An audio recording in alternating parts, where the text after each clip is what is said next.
You're being pulled over for speeding. What do you do next? My name is Benjamin Von Schuch. I'm a DUI lawyer in Atlanta, Georgia.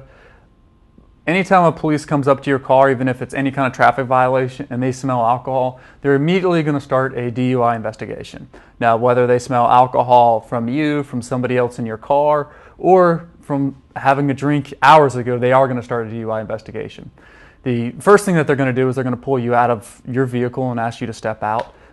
They may or may not offer you a breath test, which is a handheld device. That test is not admissible in court. It is just something that they use on the side of the road. And it's not admissible because it has reliability issues.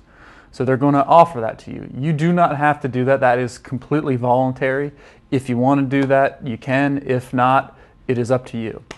The next thing they're going to do is that they're going to try and offer you to perform the standardized field sobriety test.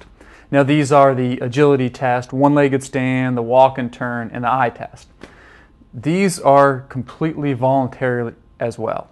Now, the police are not going to tell you that you don't have to do those. In fact, they're going to try and persuade you to take them, or tell you that, hey, step out of the car, take these tests.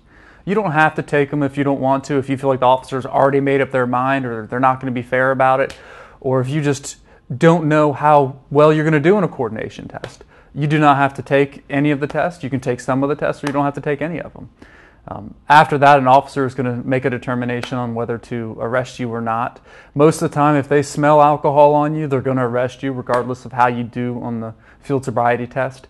It's very rare that I find that people pass the field sobriety test, even if they're under the legal limit. If an officer smells alcohol, they are looking to make DUI arrests, so that is probably going to happen. The next thing that they're going to do after they do arrest you or detain you, at that point you're not free to leave and you're not in a voluntary situation anymore, is that they're going to ask you to take the state-administered test. Now, you're going to know it is the state test because they're going to read you what is actually called implied consent. And what that means is that they're going to read you, probably pull a little card out of their shirt and read off of it, and it's going to tell you that you have to take a blood, breath, or urine sample, or your license is going to be suspended for a year. Now, again, this is the state-administered test that they're going to give you at the police station or at the hospital if it's a blood draw.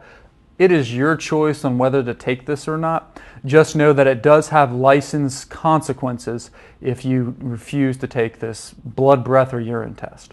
Once you've been arrested and they've gone ahead and taken a chemical test, they're simply going to book you into the jail until you make bond, and then you're going to get a court date. The other thing that can happen is if you do refuse to take a test, in some jurisdictions, some police will go ahead and go get a search warrant to go ahead and take the blood out of your body to get it tested. Now, that is, right now there are cases, talking about whether that's constitutional, legal or not, but they're going ahead and doing it, and the statute appears to allow them to do that. So that is something, once they have a search warrant, that is not a voluntary situation. Just go ahead and comply with it. Otherwise, you're going to be charged, get an additional charge of an obstruction. And that's what's going to happen if you're arrested for a DUI. My name is Benjamin Von Schuch. I'm a DUI lawyer. If you have any questions about what you should do while you're being arrested for a DUI, or if you've already been arrested for a DUI, go ahead and give me a call and we'll talk about your case and see if I can help you out. Thanks for watching my video. I look forward to talking to you.